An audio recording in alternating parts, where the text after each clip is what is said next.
ఈ రోజుల్లో ఆడపిల్లల్ని పెళ్లి చేసుకోవాలంటే చాలా భయం వేస్తుంది. ఎంత భయం వేస్తుందంటే వాళ్ళ ఎక్స్పెక్టేషన్స్ ఆకాశం అంత ఉంటాయి.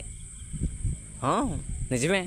అత్త మామూలు ఉండకూడదంట, మొగుడు నాన్ స్టాప్ రొమాన్స్ చేస్తూ ఉండాలంట, పని చేయకుండానే కోట్లు సంపాదించాలంట, సినిమాలకి షికార్లకి తిరుగుతూనే ఉంటారంట.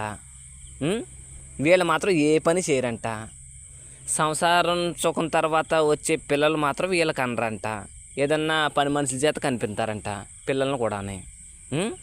ఎందుకంటే బాడీ షేప్లు గట్రా మారిపోతాయని పిల్లలను కూడా వీళ్ళకి అనరంట. పిల్లలు మాత్రం పని మనుషుల చేత కనిపిస్తారంట. ఏ పని చేయరు, జల్సా మాత్రమే చేస్తారంట.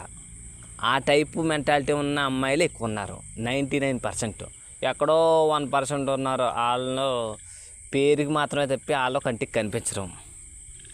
మరి అలాంటి వాళ్ళతోటి సంసారం చేసిన ఒకటే, వ్యభిచారం చేసిన ఒకటే.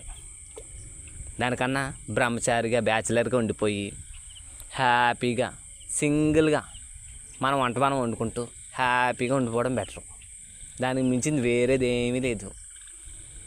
ఒక ఫన్నీ హస్బెండ్గా చెప్తున్నాను, దాన్ని ఫాలో అయిపోండి. జై హింద్.